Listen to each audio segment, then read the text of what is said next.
করে এনশিওর করতেন তাহলে আপনার জন্য বুঝতে সুবিধা হতো।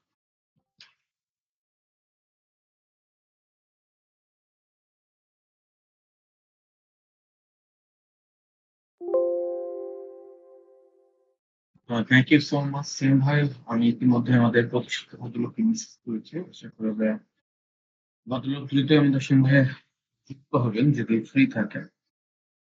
উম আসলে আমি ১০ মিনিট আগেও কনফিউশন এ ছিলাম যে আমি সঠিক সময়ে শোতে প্রবেশ করতে পারবো কিনা। কারণ ইলেকট্রিসিটি ছিল না। দিন থেকে ওয়েদার খুব খারাপ। ঝড় বৃষ্টি হচ্ছেই ক্রমাগত। যার কারণে হুম, চিন্তার মধ্যে পড়ে গেছিলাম। তো যাক ভালোই ভাবে আপনাদের সঙ্গে যুক্ত হতে পেরেছি। এটা আমার জন্য বেশ ভালো লাগার ব্যাপার। আর সত্য কথা বলতে গেলে কি কিন্তু ওয়েদারের অবস্থা খুব একটা ভালো যাচ্ছে না। থেকেই গরম, থেকেই আবার ঝড় বৃষ্টি। বিশেষ করে রাত্রিবেলা করে সন্ধ্যার পর থেকে এমনটা হচ্ছে কয়েকদিন থেকে।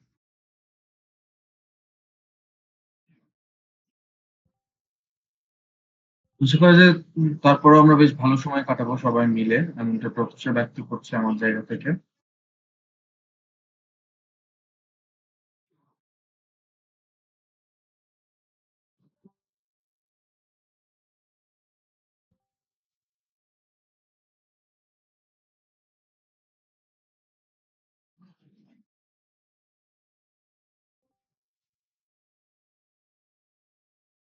ওকে, ভালো আছি ম্যাম। আপনি কেমন আছেন? যাই হোক সবাই যুক্ত হওয়ার চেষ্টা করছে।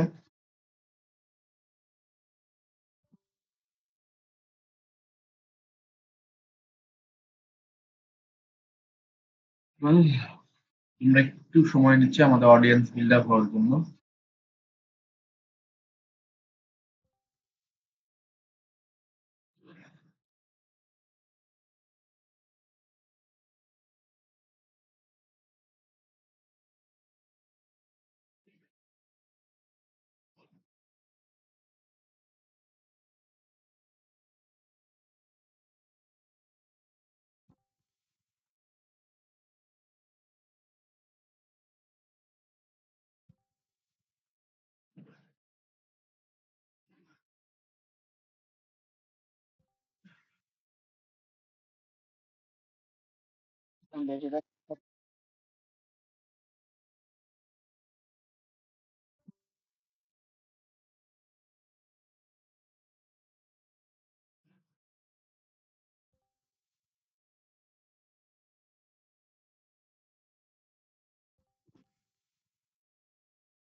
আচ্ছা আমরা একটু অপেক্ষা করি। আমাদের অডিয়েন্স বিল্ড আপ এর জন্য আমরা একটু অপেক্ষা করছি। তারপরে রেগুলার শোতে আমরা চলে যাব। ইতিমধ্যেই আমি আমাদের প্রতিষ্ঠাতাকে মেসেজ করেছি। সে কারণে ভদ্রলোক দ্রুতই আমাদের সঙ্গে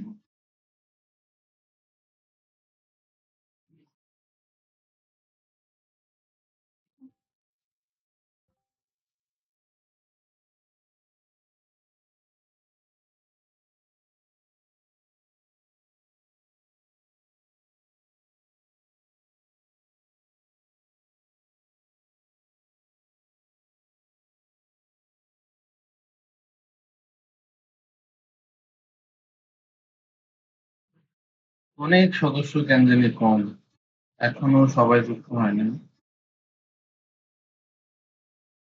মাত্র ২০-২২ জন। এই কথাগুলো তো ১ম দিকের কথাগুলোই তো গুরুত্বপূর্ণ। কেননা এই কথাগুলোই তো সকলের উদ্দেশ্যে বলা হয়। এখন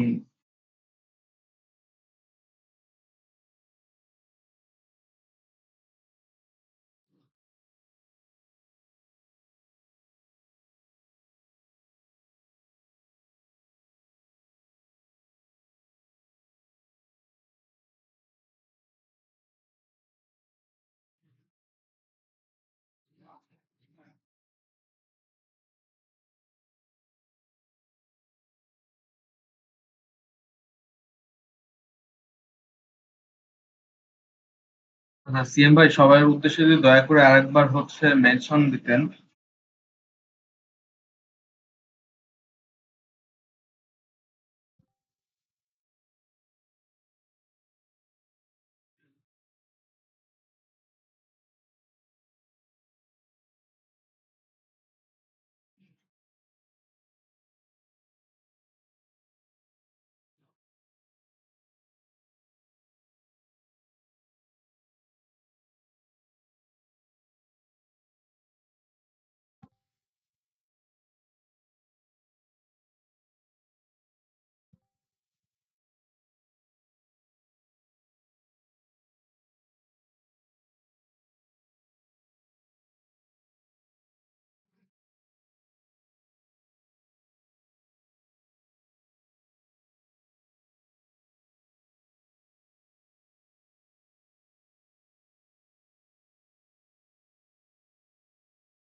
আচ্ছা কি অবস্থা সবার, কেমন আছেন?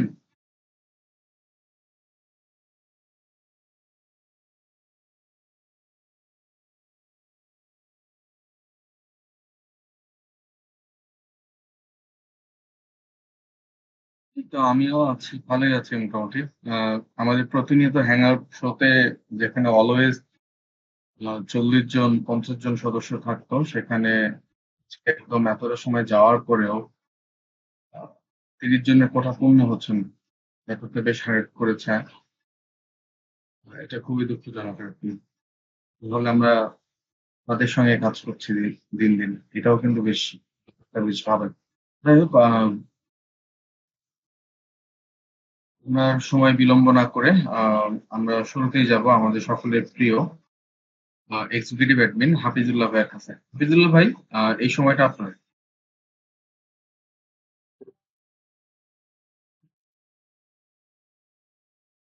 একদম বেশ পরিষ্কার ভাই।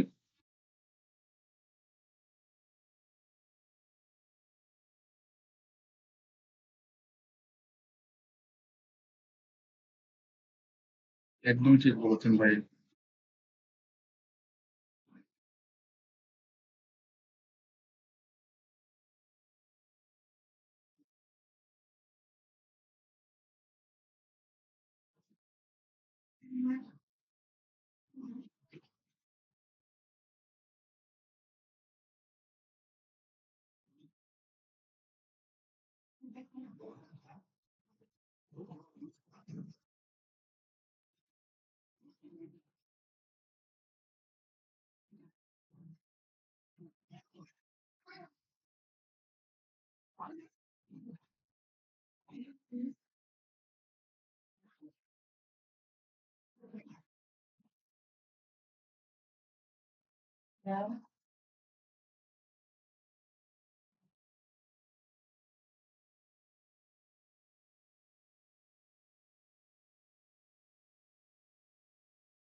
Thank you so much Hafizullah ভাই, অনেক সুন্দর করে বুঝছি নিজের কথাগুলো বলার জন্য।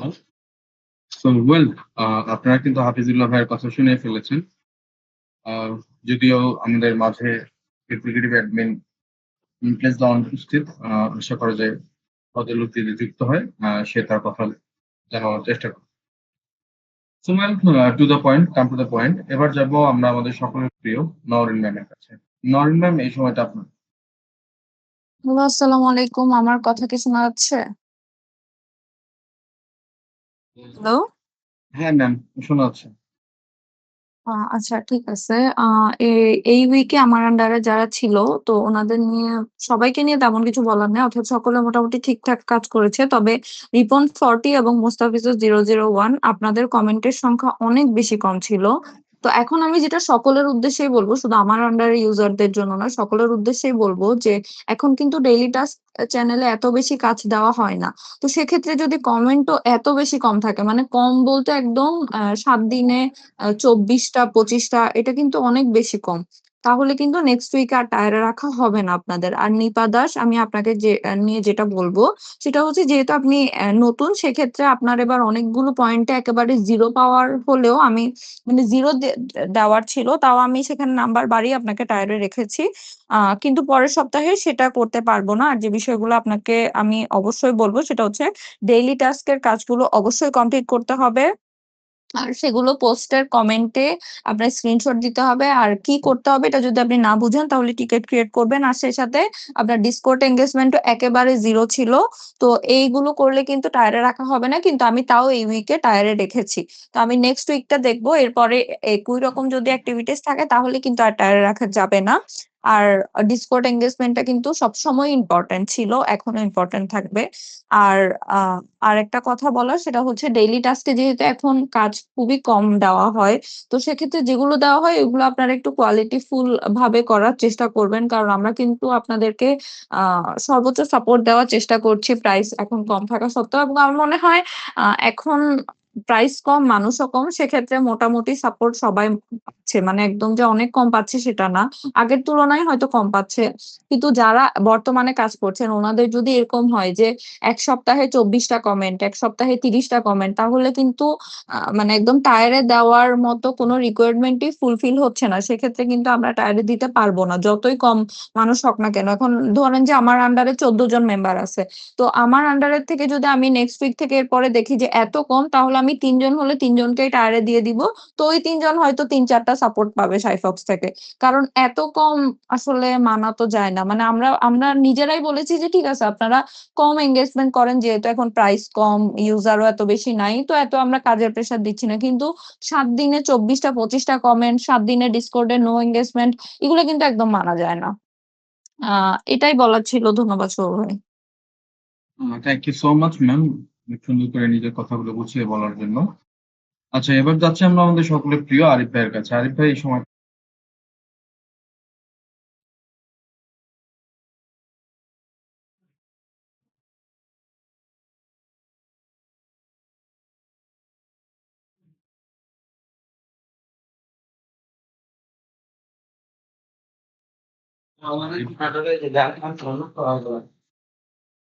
কোনটা যাবো?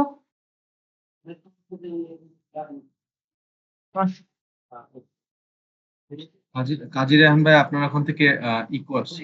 দয়া করে মাইক্রোফোনটা একটু অফ রাখতে হবে। আচ্ছা, well, to the point. Arif ভাইকে তো একটু আগে দেখেছিলাম, বাট উনি অনুপস্থিত।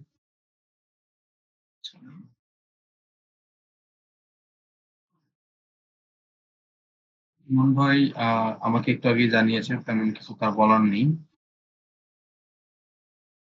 তো ওয়েল, আচ্ছা, আমার কথাটা বলি। সেটা হচ্ছে, যারা কাজ করছেন টুইটারে সক্রিয়, তারা আসলে শুরু থেকেই সক্রিয়। সে প্রথম থেকেই সক্রিয়, এখনো সক্রিয়। আর যারা করছেন না, ওই পালের মতো বাতাসে হুট করে আসছেন, বাতাসের গতিবিধি পরিবর্তন হচ্ছে, আপনারাও পরিবর্তন হয়ে যাচ্ছেন, আপনাদের উপর এখন পরিবর্তন হয়ে যাচ্ছে। এই কথাগুলো বহুবার বলেছি, বহুবার বলেছি, বহুবার। তো তারপরেও আমি মনে করি যারা সক্রিয় সদস্য ছিলেন, যেমন এই সপ্তাহে সক্রিয় সদস্য ছিলেন অলমোস্ট ৫১ জন, এবং সেখান থেকে একদম মূল তালিকায় ছিলেন আহ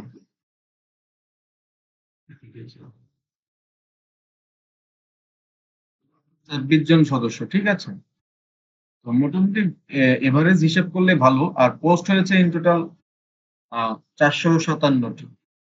তো সেই দিক থেকে, সব দিক বিবেচনায় এ সপ্তাহে টুইটার অফ দ্য উইক হয়েছেন মোস্তাফিজুর রহমান। তাকে অনস এগেইন কংগ্রাচুলেশন। যেহেতু এটা বাই রোটেশন হয়, তো আমি মনে করি সবাই যদি সবার অ্যাক্টিভিটিসটা ধরে রাখে, কোনো না কোনো সময় আপনারাও কিন্তু ওই পজিশনটাতে চলে আসবেন। তো আমি মনে করি যেহেতু এটা একটা সুযোগ, তাছাড়া আপনারা সবাই জানেন যে মঙ্গলবার করে আপনারা যে পোস্টটা করেন, আ ডেইলি টাস্ক গুলোর যে পুরো সপ্তাহ ধরে যে টাস্ক গুলো পূরণ করেছেন, সে টাস্ক গুলোর লিঙ্ক দিয়ে যে পোস্টটা করেন, ওখান থেকেও কিন্তু আমি একটা পোস্ট কিন্তু কিউরেশন এ পাঠানোর চেষ্টা করি। ঠিক আছে? সো আমি মনে করি ওই পোস্টটা যদি আপনারা ঠিক সন্ধ্যার আগ মুহূর্ত ৬ টার আগ মুহূর্তে করেন মঙ্গলবারের আগে, তাহলে আমার জন্য আরকি আ রিপোর্টটা করতে সহজ হয় এবং আপনাদের এক্টিভিটিস গুলো পেতেও সহজ হয়। কেননা দেখেন অলমোস্ট একটা রিপোর্ট করতে আমার প্রায় ৭ থেকে ৮ ঘন্টা, ৬ ঘন্টা, ৫ ঘন্টাও লেগে যায়। আপনাদের প্রত্যেকটা এক্টিভিটিস খুঁটিয়ে, খুঁটিয়ে দেখতে হয়। আবার কেউ করেছেন কিনা সেই ব্যাপার-স্যাপার গুলোও তো থাকে। কারণ এটার উপর ভিত্তি করে আবার এদিকে আবার যখন টায়ারের লিস্ট বানানো হয়, সেগুলোও কিন্তু হচ্ছে মনিটরিং করা হয়। সো আপনারা যদি একটু যত্নশীল হইতেন, আমাকে যদি একটু কোঅপারেট করতেন তাহলে আমার জন্য খুবই আ ভালো হতো আরকি। এই তো এটাই ছিল বলার। আশা করি যেহেতু আমরা এখানে সকলেই আছি, সবাই আ সবাই সবাইকে নিয়ে ভাবার চেষ্টা করি। সো এই কাজটা আমার জন্য আপনারা একটু দ্রুত করবেন। মঙ্গলবার করে যারা হচ্ছে Twitter এ পোস্ট সাবমিট করেন ডেইলি টাস্ক এর, ডেইলি সবার জন্যই। যারা টাস্ক গুলো কমপ্লিট করছেন প্রতিনিয়ত, তারা যদি তাদের এক্টিভিটিস গুলো যদি হচ্ছে মঙ্গলবার সন্ধ্যার আগে স্টিম অ্যালায়েন্স কমিউনিটিতে গিয়ে যদি পোস্টে ড্রপ করেন তাহলে আপনাদের এক্টিভিটিস গুলো পেতে আমার জন্য একটু সুবিধা হয়। এই তো এটাই ছিল বলার আমার জায়গা থেকে। আর এবার ডাকছি আমাদের সকলের প্রিয় সিয়াম ভাইকে। শুভ ভাই, আপনার কথা শোনা যাচ্ছে? হ্যাঁ, বেশ পরিষ্কার। ধন্যবাদ শুভ ভাই। যদিও আজকে তেমন কিছু বলার নেই। তবে ইতিমধ্যে যেটা বললেন নরেন আপু, আমাদের কমিউনিটিতে এখন আসলে এনগেজমেন্ট আগের থেকে অনেক বেশি কমছে। আর কোয়ালিটিফুল যে পোস্ট গুলো আগে হতো, সেই পোস্ট গুলো কিন্তু এখন আর দেখতে পাওয়া যায় না। তো এই বিষয়ে সবাইকে অনুরোধ করব, আপনারা একটু কোয়ালিটি গুলো ধরে রাখার চেষ্টা করবেন। এবিবি স্কুল আগের মতোই বন্ধ রয়েছে এখনো। নতুন মেম্বার যদি চালু হয় সেক্ষেত্রে আবারও সকল কার্যক্রম চালু হবে। আর আপনারা সকলেই পোজ স্ট্রিমের ব্যালেন্স গুলো অবশ্যই চেক আউট করে নেবেন। যখন একটু কমে যাবে তখন আবার সাথে, সাথে রিচার্জ করে নেবেন। আর প্রমোশনের বিষয়গুলো এখন কিন্তু আগের মতো প্রমোশন হচ্ছে না। একটা লিঙ্ক ড্রপ করলে দেখা যাচ্ছে যে ৫-৬ ঘন্টার মধ্যে ৭-৮ জন শুধুমাত্র প্রমোশন করছে। তো এই বিষয়গুলো একটু সচেতন হওয়ার চেষ্টা করবেন। কমিউনিটিতে কাজ কিন্তু আগের মতো নেই। অনেকটাই শিথিল করা হয়েছে। ধন্যবাদ সবাইকে। আচ্ছা, থ্যাংক ইউ সো মাচ সিয়াম ভাই। অনেক সুন্দর করে গুছিয়ে নিজের কথাগুলো বলার জন্য। হ্যাঁ, শুভদা আমার কথা শোনা যাচ্ছে? এবার ডাকছি আমাদের সকলের প্রিয় কিংকজ ভাইকে। হ্যাঁ, ভাই শোনা যাচ্ছে। হ্যাঁ, নমস্কার সবাইকে। শুরুতে ডিকশনারি ইনঅ্যাক্টিভ লিস্ট নিয়েই কথা বলবো। আর বর্তমানে এই সপ্তাহে পলাশ ভাইকে অ্যাক্টিভ লিস্টে পাঠানো সম্ভব হয়েছে, কারণ ওনার অ্যাক্টিভিটিস ঠিকঠাক ছিল, সেই সাথে উনি ইনপুট হোল্ড করছিলেন। এবং বাকিটা যারা রয়েছেন ওদেরকে পাঠানো সম্ভব হয়নি অ্যাক্টিভ লিস্টে। কারো অ্যাক্টিভিটিস কম রয়েছে, কারো ইনপুট কেউ অনেকে হোল্ড করছেন না, সেই কারণে আপনাদেরকে পাঠানো সম্ভব হয়নি। আহ, আপাতত বা এখন নিয়ম অনুযায়ী আপনাদেরকে নিশ্চিত রূপে ইনপুট হোল্ড করতে হবে, তাহলেই আপনারা টেম্পোরারি ইনঅ্যাক্টিভ লিস্ট থেকে অ্যাক্টিভ লিস্টে যেতে পারবেন। আর যারা পার্মানেন্ট ইনঅ্যাক্টিভ লিস্টে রয়েছেন, তারা কেউ টেম্পোরারি ইনঅ্যাক্টিভ লিস্টে আসতে চান বা অ্যাক্টিভ লিস্ট যাওয়ার পথে এক ধাপ এগোতে চান, তাহলে অবশ্যই আমাকে টিকিট কেটে জানাবেন। ধন্যবাদ শুভদা, আপনাকে ধন্যবাদ সবাইকে।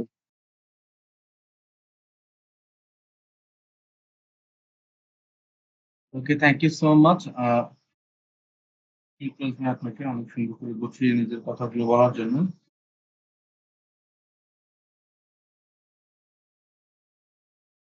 ওয়েল এই তো আমাদের সঙ্গে আরিফ ভাই যুক্ত হয়েছে। আচ্ছা, আরেকটা কথা সেটা হচ্ছে চলমান যে কনটেস্টটা সেটা আরো ১ সপ্তাহ টাইম বৃদ্ধি করা হয়েছে। এটা আমাকে উপর থেকে জানানো হয়েছে। উইকনেস ভাই জানিয়েছে। তো সেটা আমি আপনাদের মাঝে বলার চেষ্টা করলাম। ঠিক আছে? যে কনটেস্টটা চলছে সেটার সময়সীমা আরো ১ সপ্তাহ বৃদ্ধি করা হয়েছে। তো এখনো যারা কনটেস্টে যুক্ত হননি তারা চাইলে কিন্তু দ্রুত আ আপনার হচ্ছে অংশগ্রহণটা নিশ্চিত করতে পারবেন। আর এবার যাবো আমরা আমাদের সকলের প্রিয় আরিফ ভাইয়ের কাছে। জি, ধন্যবাদ শুভ ভাই। ভাই আমার কথা শোনা যাচ্ছে? একদম বেশ পরিষ্কার ভাই। জি, প্রথমত হচ্ছে যে সকলকে সিস্টেমের ব্যালেন্সের যে ব্যাপারটা বলেছিলাম গত সপ্তাহে, আপনাদের যে ওখানে ওই ডিসকর্ড আইডি বা টেলিগ্রাম আইডি নাম দেওয়া আছে, ওখানে আপনারা একটা নম্বর বের করবেন, আপনাদের প্রোফাইলে যে নাম্বারটা আছে ওই নাম্বারটা অ্যাড করবেন, শুধুমাত্র নাম্বারটা অ্যাড করবেন, ঠিক আছে? এটা সবাই অ্যাড করে দেবেন, তাহলে আপনাদের কাছে নোটিফিকেশন যাবে। আমরা যেদিন পর যখন নোটিফিকেশন সিস্টেম অ্যাড করবো আপনার ডিসকর্ডে, আপনাদের ব্যালেন্স শেষ হইলে আপনারা নিজেরা বুঝতে পারবেন অ্যালার্ট হিসাবে। আর দ্বিতীয় ব্যাপার হচ্ছে সুপার অ্যাক্টিভ লিস্টে আমরা এখন কিন্তু নমিনেশনের ক্ষেত্রে কিন্তু নতুন যে জিনিসটা অ্যাড হয়েছে, ব্যালেন্স কম আছে নাকি বেশি আছে ওইটা মাস্ট দেখা হয়। ওটা ছাড়া কিন্তু আপনাদের নমিনেশনে যাবে না। সো সবাই একটু লক্ষ্য রাখবেন এই বিষয়গুলো। এটাই, বেশি কিছু বলার নেই আর। ধন্যবাদ সবাই। থ্যাংক ইউ সো মাচ ভাই, অনেক সুন্দর করে গুছিয়ে নিজের কথাগুলো বলার জন্য। সো ওয়েল, এদিকে তানজিরা ম্যাম আমাকে জানিয়েছে যে তিনি আজকে তার ব্যস্ততার কারণে থাকছেন না। তো বন্ধুরা, এই ছিল আমাদের প্রথম পর্বের কথা। আর আমাদের প্রতিষ্ঠাতা সম্ভবত ভদ্রলোক ব্যস্ত, যার কারণে তিনি আমাদের সঙ্গে এখনো যুক্ত হননি। আশা করা যায় তিনি সুযোগ পেলেই আমাদের সঙ্গে যুক্ত হয়ে যাবেন। তো দ্বিতীয় পর্বে যে কথাগুলো থাকে প্রতিনিয়ত, সেগুলো হচ্ছে আপনারা তো জানেনই, যেহেতু এবিবি স্কুলে আর হচ্ছে স্টুডেন্ট নেওয়া হচ্ছে না, তো সুতরাং এবিবি স্কুল নিয়ে আমার আর তেমন কিছু বলার নেই। এখন আপনারা একটা বিষয় জেনে খুশি হবেন যে কিউরেশনটা কিন্তু ইউনিভার্সাল করা হয়েছে। মানে আপনার যদি কোনো পরিচিত বন্ধু-বান্ধব বা কেউ যদি থেকে থাকে, কেউ যদি এস্টিমেটে কাজ করতে চায়, তাহলে তার শুধুমাত্র হচ্ছে হ্যাঁ, অল্প কিছু এসপি তো লাগবেই। আর সঙ্গে ইপুশ ব্যালেন্স লাগবে। ঠিক আছে? ইপুশ ইপুশে হচ্ছে ব্যালেন্স থাকলেই সে যদি হচ্ছে অ্যাকাউন্ট ক্রিয়েট করে এবং সে যদি পোস্ট রেগুলার করে, তাহলে কিন্তু ইজিলি কিন্তু সাপোর্ট পাবে। আর এই সম্পর্কে বিস্তারিত জানতে চাইলে অবশ্যই টিকিট কেটে সুমন ভাই, আরিফ ভাই বা আমাদের প্রতিনিধিদের সঙ্গে যোগাযোগ করতে হবে। ঠিক আছে? তো কাজের কথায় আসি, সেটা হচ্ছে আমাদের দুটো ডেলিগেশন সার্ভিস আছে। আপনারা ইতিমধ্যেই সেটা জানেন। তো আপনাদের আইডিয়াল এসপি গুলো ফেলে না রেখে আপনারা চাইলে সেখানে ডেলিগেশন দিতে পারেন। কারণ ডেলিগেশনের উপর ভিত্তি করেও কিন্তু একটা কিন্তু হচ্ছে ভোট কিন্তু পাওয়ার কিন্তু একটা ওয়ে আছে। সো ডেলিগেশন গুলো অহেতুক ফেলে না রেখে, সরি, এসপি গুলো ফেলে না রেখে ডেলিগেশন করতে হবে। আর তারপরে যদি আপনি চান যে আপনি আরো বোনাস সাপোর্ট চাবেন, আরো বোনাস ভোট চাবেন, তাহলে সেই ক্ষেত্রে যে কাজটা করতে পারেন সেটা হচ্ছে আপনার যে পুশ গুলো আছে, যেগুলোকে আপনি ফেলে রেখেছেন, সেগুলো চাইলে আপনি স্টেক করতে পারেন। ঠিক আছে? স্টেক করেও কিন্তু পোস্টে কিন্তু ভোট নিতে পারেন। আর তারপরের যে ব্যাপার, আপনি যদি তার থেকেও আরো বেশি সাপোর্ট চান, তাহলে অবশ্যই কিন্তু যে কাজটা করতে পারেন সেটা হচ্ছে ওই যে বললাম, পুশ বার্ন করার মাধ্যমে। কি পুশ? হচ্ছে আপনাকে অ্যাকাউন্ট খুলতে হবে।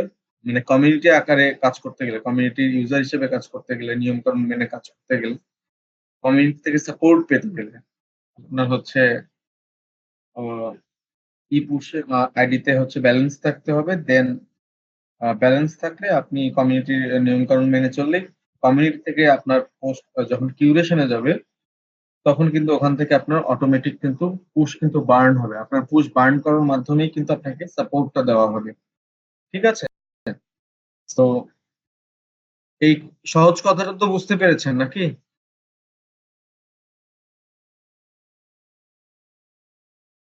আচ্ছা, আরিফ ভাই যে কথাটা বলল সেটা হচ্ছে খুব দ্রুতই তিনি একটা হচ্ছে সিস্টেম ক্রিয়েট করতে যাচ্ছে। সেটা আপনাদেরকে অটোমেটিক বারবার আ নোটিফাই করবে যে আপনার হচ্ছে কখন ব্যালেন্স শেষ হয়ে যাচ্ছে, কখন আপনাকে রিচার্জ করা দরকার। ঠিক আছে? এরকম একটা সিস্টেম তিনি দ্রুত ইমপ্লিমেন্ট করবে।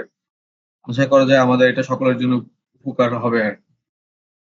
এবং তিনি সেটা নিয়ে কাজ করছেন। তো তারপরের যে ব্যাপার সেটা হচ্ছে আপনারা কিন্তু ইতিমধ্যে প্রতিনিয়তই জানেন যে প্রত্যেক বুধবারের দিন রাত্রিবেলা করে কিন্তু আমি একটা করে হচ্ছে চ্যারিটির জন্য হচ্ছে সবার উদ্দেশ্যে মেনশন দেই। আপনারা চাইলে ঐদিন এবিবি চ্যারিটিতে যেকোনো পরিমাণ হচ্ছে লিকুইড স্টিম ডোনেশন দিতে পারেন। আবার চাইলে নাও দিতে পারেন। চাইলে পোস্টের মাধ্যমেও বেনিফিশিয়ারি দিতে পারেন, আবার চাইলে নাও দিতে পারেন। It's up to you. আর তারপরের যে ব্যাপারটি সেটা হচ্ছে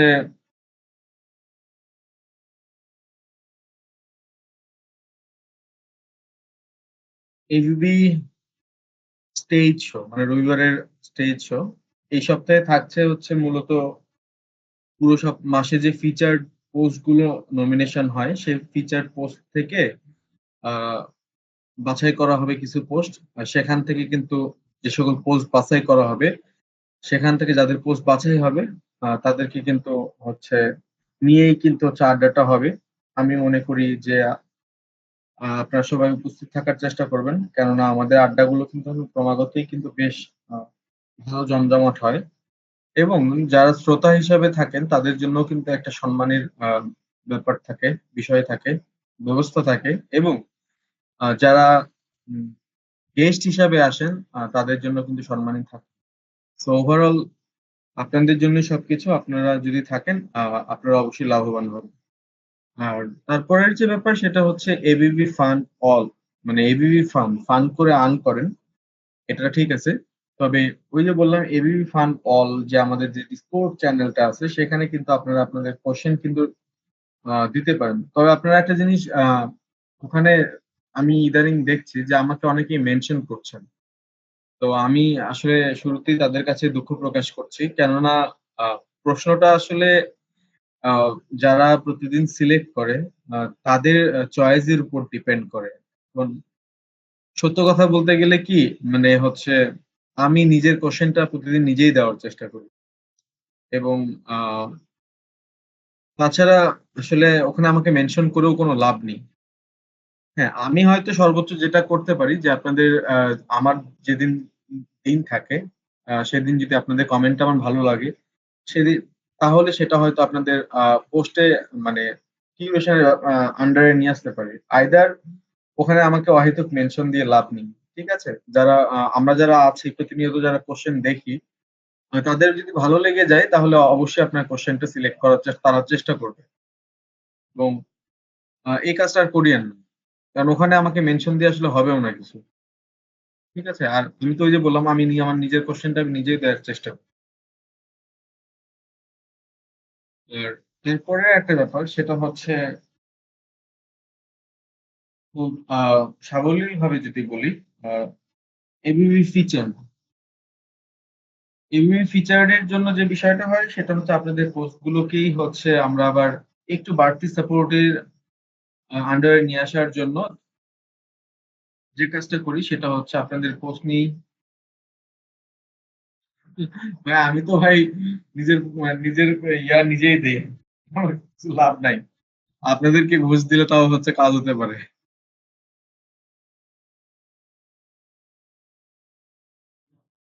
আচ্ছা, একটু মজা করলাম। আচ্ছা, সেটা হচ্ছে এবিবি ফিচারড এইজন্য আপনাদেরকে বলা হয় যে একটু মানে আ কমিউনিটির দিকে হচ্ছে একটু যত্নশীল হন। নিজের পোস্টের দিকে একটু যত্নশীল হন। তারপরে যে ব্যাপারটা থাকে সেটা হচ্ছে আ একটু এনগেজমেন্ট টা বৃদ্ধি করেন। মানে এই যে আমাদের হোল যে নিয়ম-কানুন গুলো থাকে টাস্ক গুলো একটু ঠিকঠাক মতো কমপ্লিট করার চেষ্টা করেন। তাহলে দেখা যাচ্ছে যে আপনাদের পোস্ট গুলো কি কিন্তু সবার পোস্টই ভালো। সেখান থেকে আপনাদের একটু প্রায়োরিটি বেশি দেওয়া হবে। আ এটাই হচ্ছে মুদ্রা বিষয়। ওই যে হাফিজ ভাই কিন্তু সবার উদ্দেশ্যে কিন্তু একটা কিন্তু দিয়েছে। যে এবিবি ফান অল এ যদি আপনারা মজার প্রশ্ন কিংবা উত্তর দিলে অবশ্যই কিন্তু কিউরেশন এ যাওয়ার সুযোগ পাওয়া যাবে। ঠিক আছে? এইটা কিন্তু সকলের জন্য ম্যান্ডেটরি। ঘুরে ফিরে কিন্তু আপনারাই, বাইরের মানুষ না। সো এই অপরচুনিটিটা কিন্তু গ্রহণ আপনারা করতে পারেন। কারণ $2.৫ এর একটা করে সাপোর্ট। আর যদি ওখান থেকে পোস্টটা থেকে যদি আপনার কোয়েশ্চেনটা যদি সিলেক্ট হয় তাহলে ওখান থেকে 10% বেনিফিশিয়ারি পাওয়ার সুযোগ থাকে। সো এটা কিন্তু খুবই ইম্পোর্টেন্ট। আর তারপরের যে ব্যাপার সেটা হচ্ছে এই তো আমার মনে হয় সবটাই বলার চেষ্টা করেছি নাকি? কোন কিছু মিসিং করিনি তো?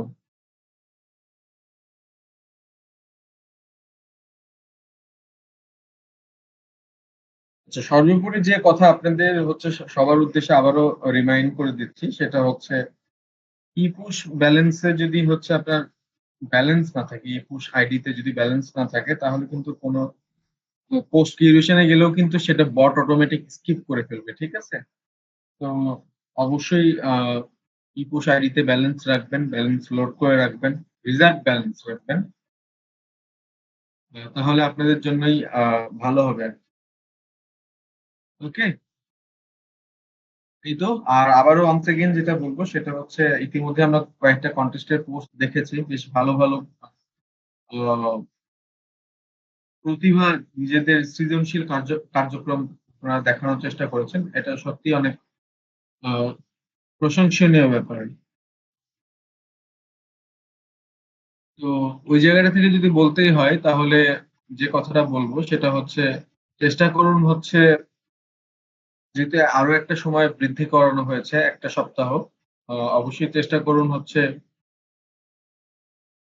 অংশগ্রহণ করার জন্য, কেননা অংশগ্রহণ করলে কিন্তু আপনাদেরই লাভ, ঠিক আছে? এই তো, ওভারঅল ছিল এই কথাগুলো।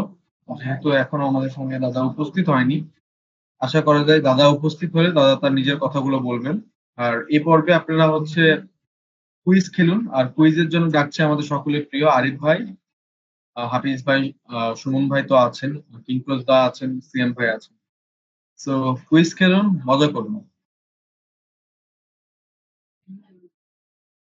আরিফ ভাই এই সময়টা।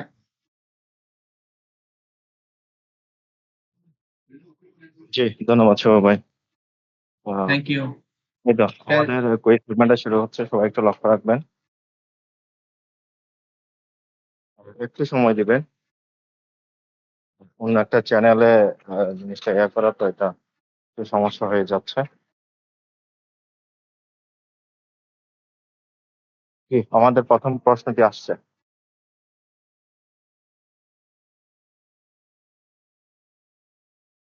আমার কথা শোনা যাচ্ছে তো? জি ভাই, শোনা যাচ্ছে একদম পরিষ্কার। ডেড সি কোথায় অবস্থিত? এটা ছিল প্রথম প্রশ্ন।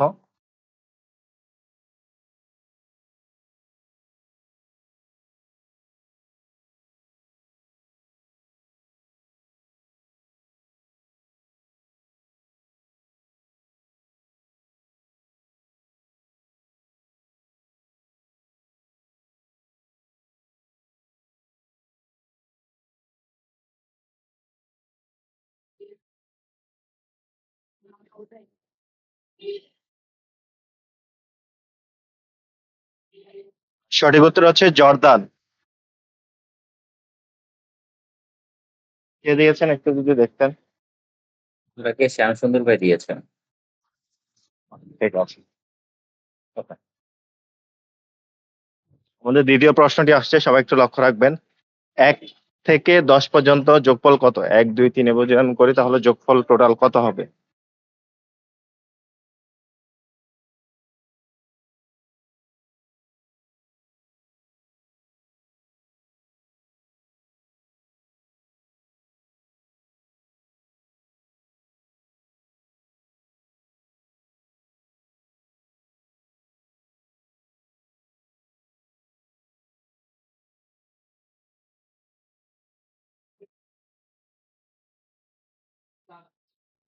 সঠিক উত্তর হচ্ছে 55। 55 হচ্ছে সঠিক উত্তর। ইমন ফোর্টু সবার আগে দিয়েছে ভাই। ওকে, ঠিক আছে। আমাদের তৃতীয় প্রশ্নটি আসছে, সবাই একটু লক্ষ্য রাখবেন।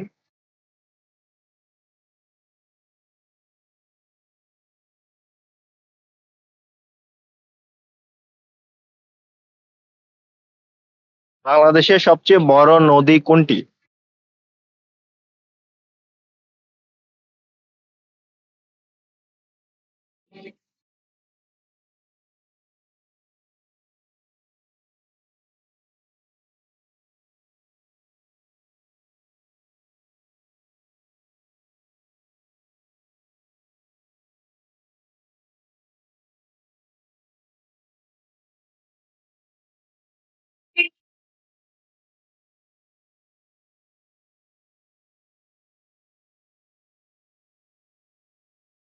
সঠিক উত্তর হচ্ছে পদ্মা। আচ্ছা, ব্রহ্মপুত্র নদ, হ্যাঁ, অপশনে ভুল হয়ে গেছে, এটা ঠিক।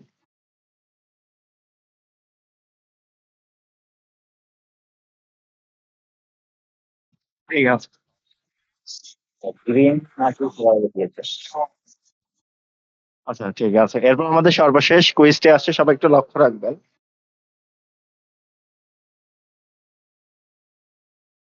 বাংলাদেশের সর্বোচ্চ পর্বত শৃঙ্গ কোনটি?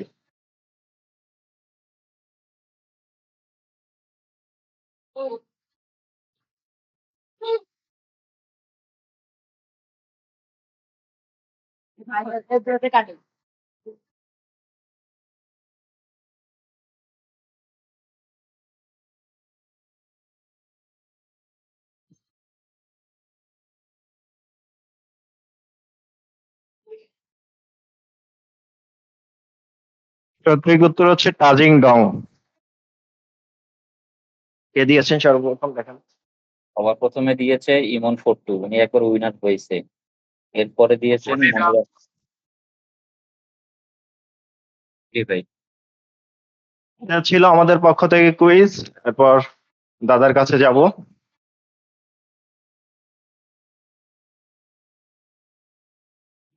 ভাই দাদা এখনো আমাদের সঙ্গে উপস্থিত হয়নি। আমি ওনাকে হচ্ছে শুরুতে মেসেজ করেছি, হয়তো ভদ্রলোক কোনো কাজে ব্যস্ত আছে, এটাও হইতে পারে, হয়তো বাসার বাইরে, এটাও হইতে পারে। তার সঙ্গে আসলে কোনো কথা আমার এখন পর্যন্ত হয়নি আর কি। দাদা আসলে অনেক ব্যস্ত আছেন, যাই হোক, আহ, মানুষ সবসময় যে ফ্রি থাকবে এমনটা না, তো আমরা মিস করছি এটা আর কি। ইনশাল্লাহ যুক্ত হয়ে যাবেন কিছুক্ষণের মধ্যে হয়তোবা। ঠিক আছে, আচ্ছা, ওকে। তাহলে আমি কন্টিনিউ করলাম ভাইয়া। জি ভাই।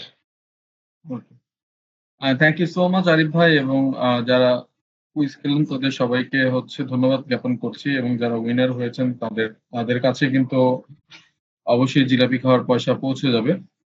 সো ওয়েল, এখন হচ্ছে যে সময় সেটা হচ্ছে সুপার অ্যাক্টিভ লিস্ট অ্যানাউন্সমেন্ট, সেটা আমি অ্যানাউন্স করার চেষ্টা করছি।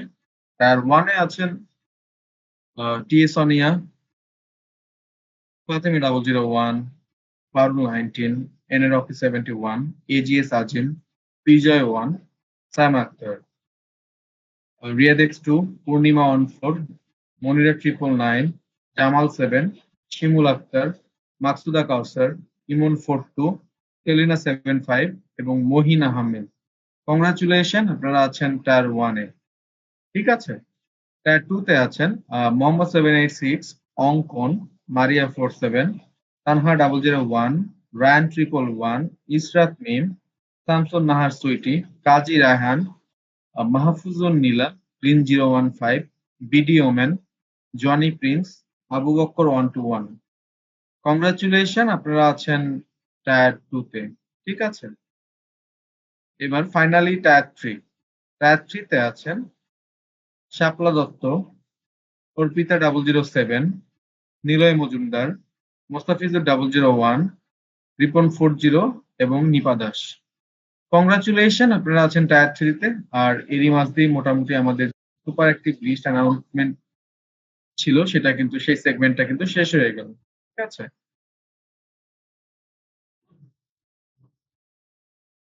ওকে। আসলে সবকিছু মনে হয় দ্রুত একদম মানে শেষ হয়ে যাচ্ছে, মানে বুঝে উঠতেই পারছি না। আচ্ছা, আমার কি কোনো গ্যাপ থেকে যাচ্ছে নাকি আমার জায়গা থেকে? ওয়েল, আসলে সিচুয়েশনটাই মনে হয় এরকম। তো বলতে না বলতেই কিন্তু আমাদের প্রতিষ্ঠাতা কিন্তু আমাদের সঙ্গে চলে এসেছে। আশা করা যায় আমরা এখন একটু দাদার সঙ্গে কথা বলবো। দাদা, এই সময়টা আপনার, এবং আমাদের যতগুলো অফিসিয়াল সেগমেন্ট ছিল সবগুলোই শেষ হয়ে গিয়েছে।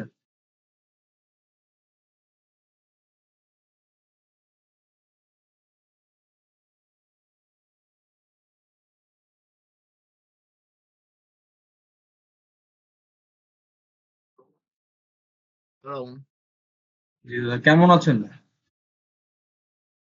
একটু এলোমেলো আছি কারণ অসম্ভব প্রেশার যাচ্ছে। একটু এটা ভুলে অবশ্য গেছিলাম হ্যাং আউট মনেই ছিল না। এটা অবশ্য আরিফ ভাইয়া বলল।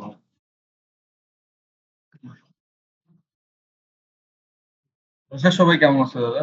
বাসার সবাই বৌদি, তারপরে ছোট দাদা সবাই, আছে মোটামুটি সবাই। বাবুরা? সবাই ভালো আছে।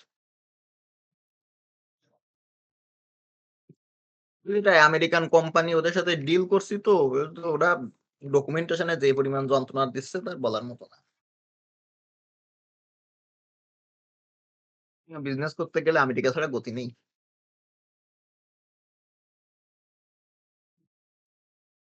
জি দাদা। একের পর এক শুধু কাগজ প্রিন্ট করো, সই করো আর আবার স্ক্যান করে আবার ফাড়াও। এই যে এখন আর স্ক্যান না করে নিল, এই যে স্ক্যান স্ক্যানের দেখো পারার মতো নেই আমাদের অবস্থা। ছোট্ট একটা মানে এখন একটা এগ্রিমেন্ট, এখন সেটাও 36 পেজ। সবকিছু সিল সাপোর্ট সহ সই চাই এরা, এই সব ডকুমেন্টস, এটা প্রবলেম। ডিজিটালি সাইন করে দিলাম তা কাজ হলো না। আজকাল সব জায়গায় ডিজিটালি সাইন বৈধ, ডিজিটালি সাইন নিচ্ছে না, ডিজিটাল সিগনেচার।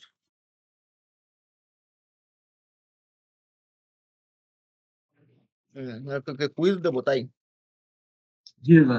আপনারা যারা শুনছেন তারা কিন্তু হচ্ছে দাদার কুইজ খেলতে পারেন এই সময়টা। আপনি হাফিজ ভাই যদি একটু মাইক্রোফোনটা অন করতেন।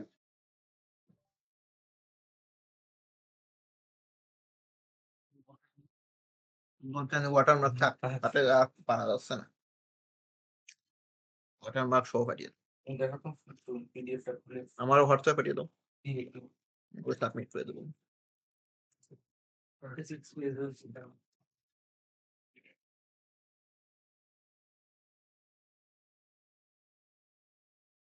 হ্যাঁ, বলছি চানাচুর খাচ্ছিলাম। হুম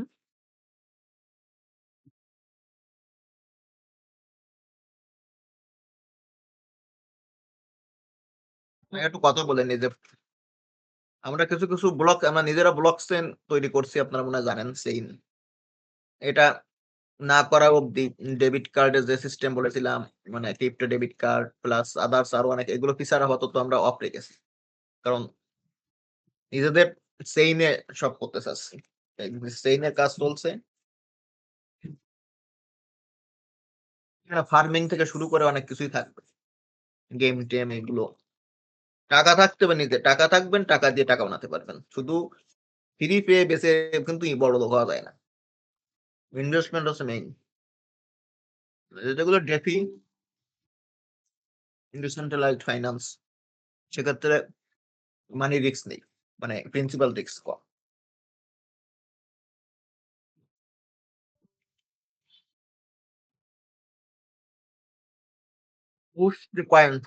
পোস্ট কয়েনটা কিন্তু কোনো জাস্ট ট্রেড করে ইনকাম করা বা বাই করে হোল্ড রাখার জন্য কিন্তু বানাচ্ছি না আমরা, এটা বানাচ্ছি একটা লং টার্মের জন্য, যে পুশটাকে ইউজ করে করে একটা স্টেবল ইনকাম রাখতে পারবেন বহু কাল ধরে।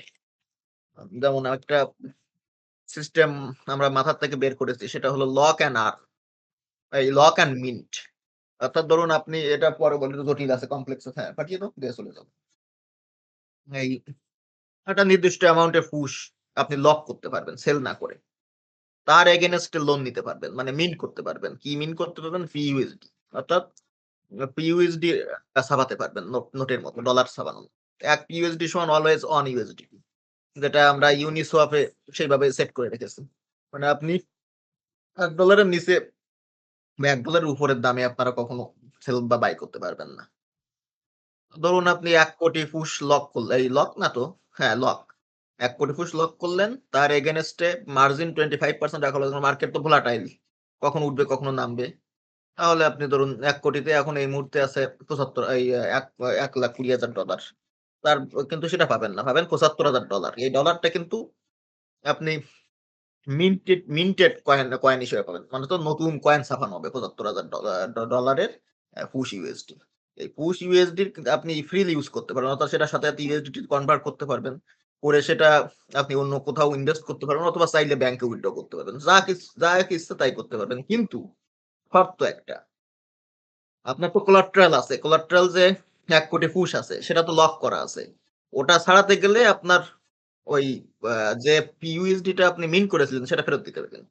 অর্থাৎ যদি আপনি চান যে আপনার ওই ১ কোটি ফুস আপনি ছাড়াতে চান সেক্ষেত্রে আপনার ৭৫,০০০ PUSD আপনাকে ব্যাক দিতে হবে। দিলে আবার ওইটা ফেরত পাবেন। যদি ব্যাক না দিতে পারেন তাহলে ওটা আজীবন লক থেকে যাবে। আর আপনি যদি মার্কেট যদি অনেকটা দাম পড়ে যায়, আপনি যে দামে লক করেছিলেন তার থেকে স্লাইড করলো, আপনার মার্জিন সেফ মার্জিন আছে 25%, 25% এর নিচে যদি স্লাইড করে সেক্ষেত্রে কিন্তু অটো ফোর্স লিকুইডেটেড হয়ে যাবে। অর্থাৎ তখন ওই মার্কেট যে প্রাইস থাকবে সেই প্রাইসে আপনার পুরো ১ কোটি ফুসই সেল হয়ে যাবে। এটা হলো লক অ্যান্ড মিন্ট মেথড। অর্থাৎ আপনি আর যদি কখনো দাম না কমে তাহলে আপনার ওই টাকাটাও ফেরত দেওয়া লাগবে না, কিন্তু পুশটা লক থাকবে। আর আপনি যখন ধরুন আপনি এখন চান যে পুশ থেকে ইনকাম করতে চান, কিন্তু আপনি তো পুশ সেল করে দিলে তো পুশ চলে গেল, পুশ পরবর্তীতে দাম বাড়তে পারে বা ইয়েতে আপনি কি করলেন, আপনার পুশটা আপনি লক রাখলেন, আপনি $১,০০,০০০ মিন করে নিলেন। এই $১,০০,০০০ আপনি বিভিন্ন প্রজেক্ট ইনভেস্ট করতে পারবেন বা আপনি উইথড্র করে আপনার নিজের ব্যাংকে রাখতে পারবেন। যাই করুন না কেন শর্ত একটাই যে ওই পুশ ফেরত পেতে গেলে আপনার যেটা মিন করেছেন সেটা আপনাকে ব্যাক দিতে হবে। আরো কিছু কমপ্লেক্সিটি আছে, কিন্তু সিস্টেমটা ইজি এবং সিকিউর পদ্ধতিটা। পুরোটাই স্মার্ট কন্ট্রাক্ট থ্রুতে হবে। সেক্ষেত্রে এখন যেমন আপনাদের আনলক করে অনেকদিন বসে থাকতে করতে এগুলো এরকম থাকবে না। এখন এগুলো তো স্মার্ট কন্ট্রাক্ট থ্রুতে না। নিজেদের ব্লক চেইন না থাকলে স্মার্ট কন্ট্রাক্ট বানানো টাফ। কারণ অন্যের উপরে ইয়ে করতে রিলাই করতে সেক্ষেত্রে সিকিউরিটি হোল থাকে। আজকে তো জানেন যে আজকে একটা বিশাল অঙ্কের হ্যাক হয়েছে মার্কেটে। সুই আছে না, সুই এর ডিএক্স লিকুইডিটি প্রোভাইডার, তাদের স্মার্ট কন্ট্রাক্টে কিন্তু একটা সিকিউরিটি হোল ছিল। তাই দিয়ে $11 মিলিয়ন, হ্যাঁ $11 মিলিয়ন হ্যাকাররা তুলে নিয়েছে। মানে $1,10,00,000। অঙ্কটা খুব বেশি বড় না হলেও মোটামুটি তার জন্য কি হয়েছে, ওই লিকুইডিটি পুলে যাবতীয় কয়েন গুলো প্রায় 75% প্রাইস ফল করেছে।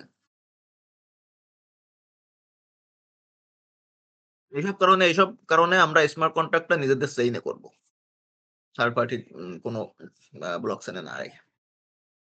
এইসব সিস্টেম নতুন আসতে চলেছে। ডেবিট কার্ডও আপাতত হোল্ড রাখা আছে, যেহেতু এটা নিজেদের চেইন চালু না পর্যন্ত এটা করা যাবে না। আর ক্রিপ্টোকারেন্সি হচ্ছে ধৈর্যের জিনিস এবং ওয়েট করতে অনেকদিন। যে বিটকয়েনের কথা বারবার বলতাম যে বিটকয়েনটা একটা ধৈর্য পরীক্ষা দিয়েছি আমরা বিটকয়েন নিয়ে। কারণ আমি তো জীবনে দেখেছি বিটকয়েনের দাম পড়তে 98%, 99% অব্দি প্রাইস ফল করতে দেখেছি বিটকয়েনের নিজের চোখে। তারপরও ভয় পেয়ে বা প্যানিক পেয়ে সেল করে দিইনি। হোল্ড রাখলেই সাকসেস আসে। আজকে আমি লিস্টটা বলি তাহলে।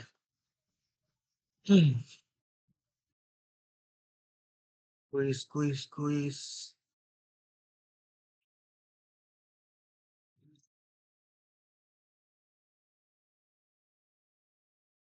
ভবিষ্যতে একটা জিনিস বলে আর কিছু না হোক, যারা ক্রিপ্টোকারেন্সি দিকে আস্তে আস্তে ঝুঁকবেন তারা একটু রিস্ক থাকবে, কিন্তু ভবিষ্যতের দুনিয়া তো আসলে ক্রিপ্টোকারেন্সি রিলেটেড সব এসে যাবে। তখন একসময় দেখবেন যে আখেরে লাভই হচ্ছে, কারণ এরপরে আলু মূল্য বেগুন সব এনএফটি মার্কা হয়ে যাবে সব।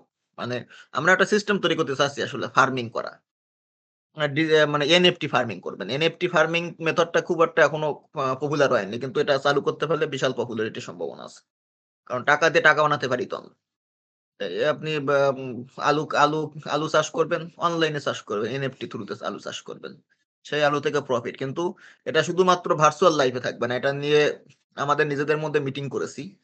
এমন একটা ব্লক চেইন তৈরি করতে চাচ্ছি আমরা, একাধারে সেখানে আপনি ব্লগিং করতে পারবেন, সেটা আপনি শিক্ষা ক্ষেত্রে ইউজ করতে পারবেন, চিকিৎসা ক্ষেত্রে ইউজ করতে পারেন, ব্যাংকিং ক্ষেত্রে ইউজ করতে পারবেন, ইভেন আপনার কৃষি ক্ষেত্রেও সেটা ইউজ করতে পারবেন। সেটা নিয়ে আমরা চিন্তা ভাবনা করলাম সেদিন, যে এটা কি করে কৃষকদের সাথে ব্লক চেইনটা ইনক্লুড করা যায়। আমাদের দেশ, পার্শ্ববর্তী দেশগুলো ভারত, পাকিস্তান, বাংলাদেশ যেগুলো আছে, কৃষকরা আসলে ইলিটারেট পারসন প্রায় সবাই। যেহেতু তারা নিরক্ষর বা এবং খুব কম শিক্ষিত, তাই তারা এসব বুঝবে না। তাহলে একটা পার্টি লাগবে, থার্ড পার্টি, এবং একটা প্ল্যাটফর্ম লাগবে যারাই সরাসরি কানেক্টেড হবে। যে মাইক্রো ফাইন্যান্সিং যেটা মাইক্রো লেন্ডিং, এই এই সিস্টেম গুলো ব্লক চেনে আনা হবে। সেক্ষেত্রে ধরুন একজন ইনভেস্টর, আপনি অনলাইনে ইনভেস্ট করতে চাইলেন কি, এবার আলুতে আপনি ইনভেস্ট করতে চাইবেন কত টাকা, 40,000 টাকা। তো সেটা প্ল্যাটফর্ম আপনাকে লিঙ্ক করিয়ে দেবে। এবার সেই কৃষকের মাধ্যমে সেই কৃষককে লোন দেওয়া থেকে শুরু করে যা করার সে করবে সেই প্ল্যাটফর্মে, সেই লোকটা মাঝখানে যে মিডিল ম্যান। কিন্তু এরকম আহ, বর্তমানে যে সিন্ডিকেট আছে এরকম সিস্টেম থাকবে না। সিন্ডিকেটে আপনার কৃষকদের কাছ থেকে 1 টাকা আলু কিনে 80 টাকা বিক্রি করে মার্কেটে। তার মানে এতে দুই পক্ষই ক্ষতিগ্রস্ত হয়। যারা উৎপাদন করে তারাও ব্যাপকভাবে ক্ষতিগ্রস্ত হয়, আর যারা আমরা আমজনতা কিনি তারাও ব্যাপকভাবে ক্ষতিগ্রস্ত হয়। কারণ আমরা এত দামে কিনি যে দামটা অসম্ভব অস্বাভাবিক একটা দাম। আর কৃষকরা এত কম দামে বেচে যে তাদের কৃষি সরঞ্জাম কেনা, পরিচর্যা করা, সার, কীটনাশক এসব দাম তো ওঠেই না টোটালি। খুব কম দামে তারা বেচতে বাধ্য হয়। কারণ তা না হলে তাদের কাছ থেকে কেউ কিনবে না। এরকম একটা সিন্ডিকেট করে। সিন্ডিকেট ভাঙতে গেলে ব্লকচেন টেকনোলজি লাগবে। সিন্ডিকেট ভাঙতে গেলে আধুনিক প্রযুক্তি লাগবে। একটা পার্টি যদি লাভ করতে চায়, হ্যাঁ, সে ১ টাকার আলুর বদলে সে কৃষকের তো জানে কৃষকের কত খরচ হয়েছে। তাকে সেরকম মার্জিনে তার কাছ থেকে কিনবে। তা ১ টাকার আলুর জায়গায় সে ১৫ টাকায় কিনলো। মার্কেটে ৩০ টাকায় বিক্রি করলো। ধরো 100% প্রফিট থাকবে। সেও লাভ করলো, কৃষকও লাভ করলো এবং আমরাও লাভ হলাম। আমরাও লাভবান হলাম, আমরা যারা সাধারণ জনগণ আছি। কারণ আমরা ৬০ টাকার বদলে ৩০ টাকা আলু কিনতে পারলাম। এই ধরনের সিস্টেম মানে এমন একটা ব্লক চেইন যে খুব কি বলে যে হুম, নমনীয় খুব একদম। যে কোনো কিছু এটা লেয়ার 1, লেয়ার 2 টেকনোলজিও থাকবে। যে ধরনের কোনো বিজনেস আপনি করতে চাইলে ব্লক চেইন থ্রুতে করতে পারবেন। বিজনেস আইডিয়া এবং এই যে এখন বর্তমানে তো খুব পপুলার ই-কমার্স, তারপর ক্লাউড কিচেন টিচেন, মানে এই যে আপনাদের দেশে কি আছে, পান্ডা, ফুড পান্ডা, এগুলো ক্লাউড কিচেন স্টার্টআপ বিজনেস গুলো। এ ধরনের বিজনেসও ব্লকচেনে সহজে করা যায়।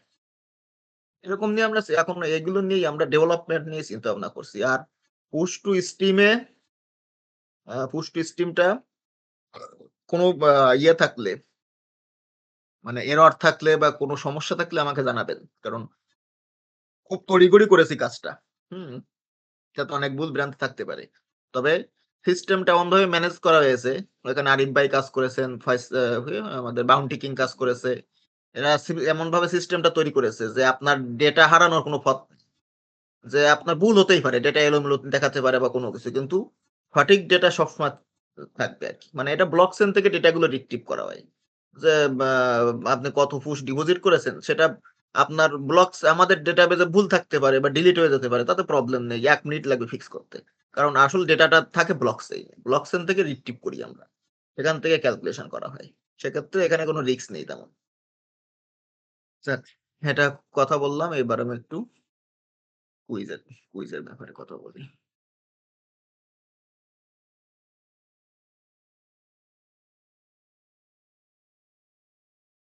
ওয়ার্ল্ড কয়েন্স ইমন 42 এটা দিয়েছে। ওয়ার্ল্ড কয়েন সিজন তো শুরু হয়নি। ইনডেক্স মানে 15 মান্থস 14 এরকম হবে। ওয়ার্ল্ড কয়েন সিজন শুরু করতে গেলে ইনডেক্স 80 এর উপরে উঠতে হবে। এখন ওয়ার্ল্ড কয়েন ইনডেক্স দেখলাম 14 না 15 আছে মোটে। ওয়ার্ল্ড কয়েন সিজন শুরু হতে এবার দেরি হবে অনেক। বিটকয়েন সিজনই চলছে এখন। ওয়ার্ল্ড কয়েন গুলো ইউজ করা হয়, অর্থাৎ ওয়ার্ল্ড কয়েন ইউজ করে বিটকয়েন ব্যাগ হোল্ডাররা তাদের ব্যাগ পরে, এই হচ্ছে কথা। বিটকয়েনের দাম বাড়ে তখন অল্ট কয়েন গুলো আসলে প্রেসার থাকে, সেল প্রেসার। কারণ তারা অল্ট কয়েন গুলো সেল করে করে বিটকয়েনের দাম বেড়ে নিচ্ছে, মানে ইয়ে করে নিচ্ছে, মজুত করে নিচ্ছে। এরপরে আবার বিটকয়েন ডাউন করবে, করে অল্ট কয়েন গুলো ইনভেস্ট করা শুরু করবে।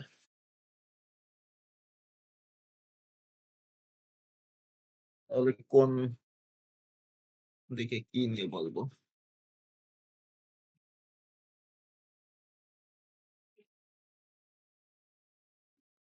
হলো এফসি। দাও ডিসেম্বরে একটু কথা বলে 2 মিনিট লাগবে, 2 মিনিট লাগবে। 2 মিনিট লাগবে, তুমি যাও ওই ঘরে যাও। একটু কথা মিটিং করছে তো, বাবা মিটিং করছে।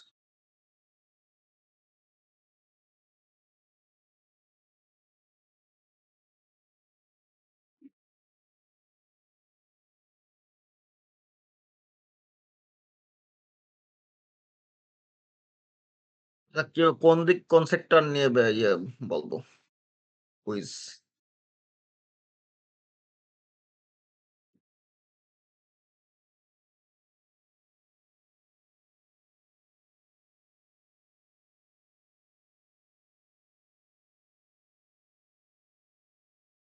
আবার আসলে কেন কি হলো? ক্রিপ্টোকারেন্সি তো নলেজ কম সবার। আমারও আছে না। হুম।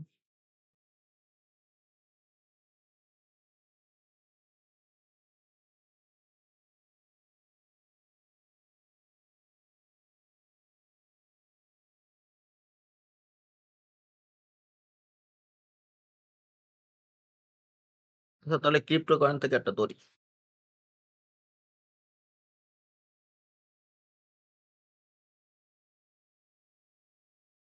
আমরা তো সবাই জানি যে প্রথম ক্রিপ্টো কয়েনের নাম কি? বিটকয়েন। এবার বলতে হবে প্রথম অল্ট কয়েনের নাম কি? অল্টারনেটিভ কয়েনের নাম। প্রথম ফার্স্ট অল্টারনেটিভ কয়েন কোনটা? এলটিসি তো একটু দেরি করে আসে। এলটিসি প্রথম পপুলার অল্টারনেটিভ কয়েন বলা যায়। মানে ফার্স্ট পপুলার অল্টারনেটিভ কয়েন। কিন্তু বিটকয়েনের পরে প্রথম যে কয়েনটা তৈরি করা হয়েছিল সেই কয়েনটার নাম। ইথেরিয়াম অনেক পরে আসে। ইথেরিয়ামে আসার আগে কয়েক হাজার কয়েন চলে আসে মার্কেটে। কয়েনটার উদ্দেশ্যই ছিল ডোমেইন রেজিস্ট্রেশনের সময় যে ডোমেইন নামটা থাকে সেই নামটা সলভ করার উদ্দেশ্যে একটা কয়েন ক্রিয়েট করা হয়। একটা ক্লু দিয়ে দিলাম। না, এটার নাম হচ্ছে নেম কয়েন। নেম কয়েন ছিল। আমিও কিছু কিনেছিলাম তখন প্রথম দিক। তেমন একটা পপুলারিটি পাইনি কারণ ওর ইউটিলিটি বলতে ওই একটা জিনিসই ছিল যে ডোমেইনের যে এক্সটেনশন বা এবং নেম এগুলো রিজার্ভ করার জন্য কেনার জন্য।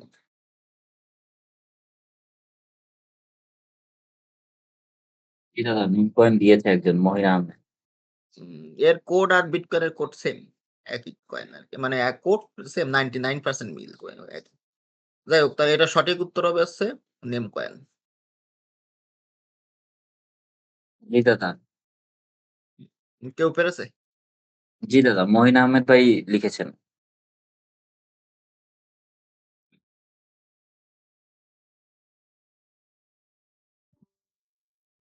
কি বলা যায়?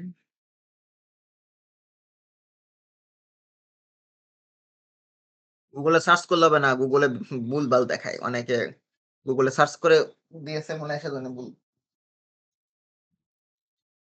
গুগল অতটা অ্যাকুরেট জানায় না। বিশেষ করে সার্চ করে এতটা পাওয়া যায় না।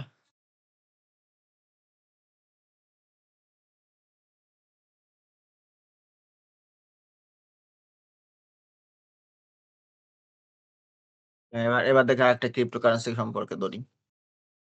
সবচাইতে ম্যাসিভ হ্যাক মানে এখনো অব্দি এত বড় হ্যাক হয়নি ক্রিপ্টোকারেন্সি জগতে। ৮ লক্ষ বিটকয়েন চুরি হয় এবং চুরিটা সফিস্টিকেটেড টেকনোলজিতে চুরি করে। মানে এটা সিগনেচারের মতো ব্যাপারটা। যে তোমাকে আমি বিটকয়েন পাঠালাম, হ্যাঁ? কিন্তু ফেক সিগনেচার দিয়ে পাঠালাম। মানে ওই বিটকয়েনের কোনো অস্তিত্বই নেই।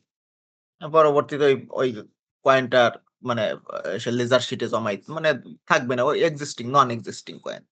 এবং যেহেতু সিগনেচার ইনভ্যালিড থাকতো তাই রিওয়ার্ড পুলে এই মানে সে মেম পুলে বহুক্ষণ থাকতো, থাকার পরে সেটা অটোমেটিক্যালি ডিলিট হয়ে যেত। এই হ্যাকিং টেকনোলজি খাটিয়ে কোন কোম্পানির ৮ লক্ষ বিটকয়েন চুরি করে হ্যাকাররা? ৮ লাখ।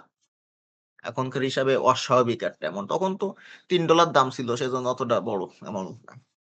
১ কয়েন সমান $৩, $৪ ছিল। বর্তমানের দামে এটা হিউজ।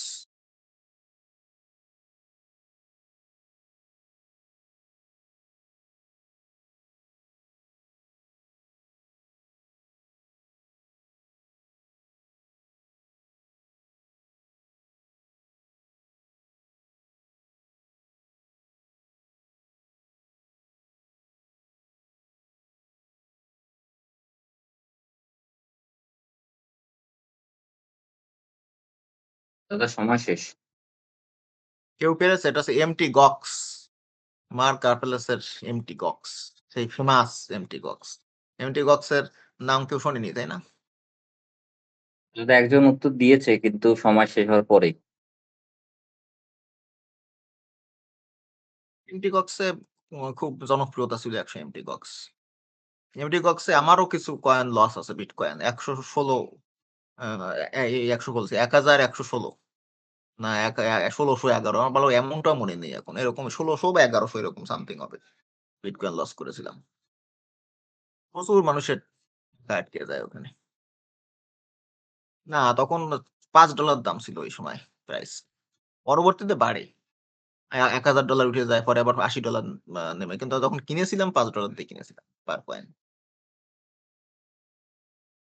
$400 আমাকে মনে নেই। 400 তোমার $400 না $500 এর মতো লস ছিল। তাই এই এমটি গক্সের 8 লক্ষ বিটকয়েন চুরি করে হ্যাকাররা এই টেকনোলজিতে। যে লোকটা মালিক ছিল ও মানে শুধু তার একটা কাজই ছিল অফিসে বসে খাওয়া। নানা রকম সুস্বাদু খাবার খেত। মানে 80% এক্সচেঞ্জ তখন এমটি গক্স থ্রুতে। এখন যখন বাইন্যান্সের সবচাইতে বিগেস্ট বাইন্যান্স। এই এমটি গক্স তখন ওই সময় 2009 থেকে 10 থেকে 2012 অব্দি। এই 2012 না 12 শেষের দিকে প্রায় 3 বছর এই এমটি গক্সের 1 সপ্তাহ অধিক হয়েছিল। প্রায় 80% এক্সচেঞ্জ টোটাল বিটকয়েন এক্সচেঞ্জের 80% এমটি গক্স থ্রুতে হলো। এমটি গক্স হ্যাক করে এভাবে $8 লক্ষ বলছে 8 লক্ষ বিটকয়েন চুরি করে। 40 লাখ না $50 লাখ সমান ছিল তখনকার ভ্যালু। যাক, এটা গেল। আর এটা পারেনি মানে কেউ পেরেছে? জি দাদা, একজন দিয়েছে, তবে সময় শেষ হওয়ার একটু পরেই। ওনাকে নিয়ে নেব দাদা? যদি সেকেন্ডের মতো কম থাকে তাহলে সমস্যা নেই। নিতে পারেন। হয়তো জি টাইপ দাদা, করতে, সেকেন্ড করতে দিয়ে সময় কমান। লেগে যায়। বা অনেকে সার্চ করতে, করতে সময় লেগে যায়। ঠিক আছে দাদা।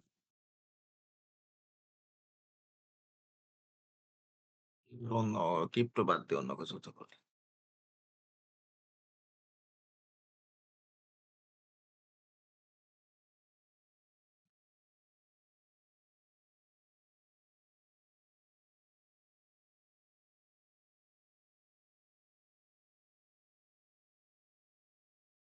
আচ্ছা, আমরা তো আমরা শিলাবৃষ্টি দেখেছি ছোটবেলায় যে শিলাবৃষ্টি পড়ে। এই যে ধূলিকণার পরে জল জমে, জমে আকাশে এত উচ্চতায় উঠে যায় যেখানে এত ঠান্ডা যে ওগুলো আস্তে, আস্তে ঘনীভূত হয়ে তরল ঘনীভূত হয়ে আরো ঘনীভূত হয়ে স্ফটিক আকার ধারণ করে এবং বরফ আকারে ভেঙে পড়ে এই শিলাবৃষ্টি। কিন্তু আমরা অনেকে জানি না বা অনেকে জানেও হয়তো যে শিলাবৃষ্টির মতো আকাশ থেকে মাছ বৃষ্টি, মটরশুঁটি বৃষ্টি, ব্যাঙ বৃষ্টি এরকম অদ্ভুত, অদ্ভুত জিনিসের বৃষ্টিও হয়েছে। অর্থাৎ বৃষ্টির সাথে, সাথে অজস্র মাছ আকাশ থেকে নেমে এসেছে, অজস্র ব্যাঙ, অজস্র মটরশুঁটি বা আরো অনেক এরকম মজার, মজার জিনিস অনেক সময় অনেক জায়গা জুড়ে হয়। তবে সবচেয়ে বেশি মাছ বৃষ্টিটাই বেশি কমন। কারণ এটা অজস্রবার ঘটেছে পৃথিবীর বিভিন্ন দেশে। টাকা ভরলেই সেটা সুবিধা হবে। আমি বলতে পারি কারণটা এর পিছনে হ্যাঁ, বেসিক কারণটা কি? কি কারণে এই ব্যাঙ বৃষ্টি, মাছ বৃষ্টি হ্যাঁ, বা মটরশুঁটি বৃষ্টি এইসব বৃষ্টি হয়েছে কি কারণে? কারণটা কি?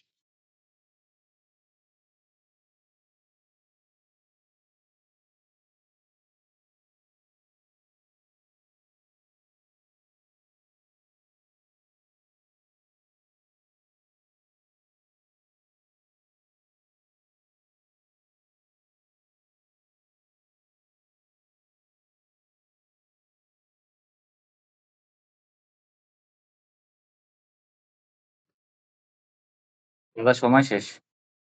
হুম, এটা হলো ঘূর্ণিঝড়। ঘূর্ণিঝড়ের নাম শোনেননি? ঘূর্ণিঝড় যেগুলো মানে ইংলিশে বলে টর্নেডো। এই ঘূর্ণিঝড়গুলো বাতাস এমনভাবে পাক খায় যে মানে তার কাছে যদি জল থাকে জলস্তম্ভ তৈরি হবে, আকাশে উঠে যাবে। সে জলের সাথে যদি মাছ থাকে মাছও উঠে যাবে।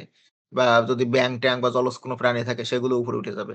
বা কোনো ক্ষেতের পরে যদি হয়, যদি মটরশুঁটি কোনো ক্ষেতের পরে ঝড়টা নেমে এলো, তাহলে ওই একই কেস হবে। আকাশে অনেকটা উপরে উঠে যায় পরে বৃষ্টির সাথে ঝরে পড়ে সেগুলো। সম্পূর্ণ অন্য একটা জায়গায় বা আশেপাশেও পড়তে পারে। সঠিক উত্তর হবে ঘূর্ণিঝড়। জি দাদা, সবার আগে শ্যামসুন্দর ভাই দিয়েছেন।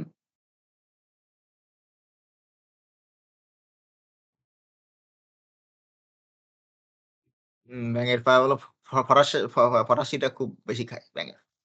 ফ্রান্সের মানুষ।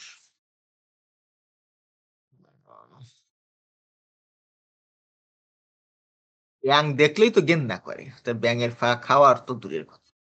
আমি ব্যাঙ দেখলেই আমার গলায় বাত উঠে আসে, বমি চটে। আমার দাদা মানে আমার বড় ভাই খেয়েছে ব্যাঙের। কিন্তু আমার তো খাওয়া দূরের কথা। আমার নাম মানে ওই যে মনে পড়লো তাতেই তোমার বমি চলে এসেছে খেতে।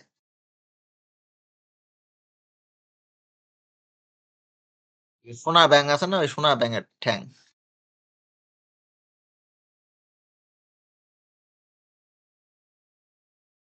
তাহলে কুইজ শেষ। আমি আমার একটু মানে আধা ঘন্টার মতো বাইরে জন্য একটু বাইরে যেতে হবে। কিছু কেনাকাটা আছে। আপনারা চাইলে Okay, দিন দাদা। পরে আমরা হ্যাং আউট নতুন করে সাজাবো। এরপরে এরকম থাকলে এরকম হলে আস্তে, আস্তে দিন, দিন ম্যাড়মেড়ে হয়ে যাচ্ছে। কারণ একঘেয়েমি এসে যাচ্ছে তো। জি দাদা। হুম, ঠিক আছে। ওকে, থ্যাংক ইউ সো মাচ দাদা। পুশ নিয়ে বিজি তো এখন পুশ-টুশ এসব নিয়ে ফার্মিং-টার্মিং নিয়ে বিজি বলে এখন এগুলো পরবর্তীতে ঠিক করা হবে। সিস্টেমেটিক্যালি চালাবো। ঠিক আছে, তাহলে আমি একটু বেরোলাম তাহলে। ওকে দাদা।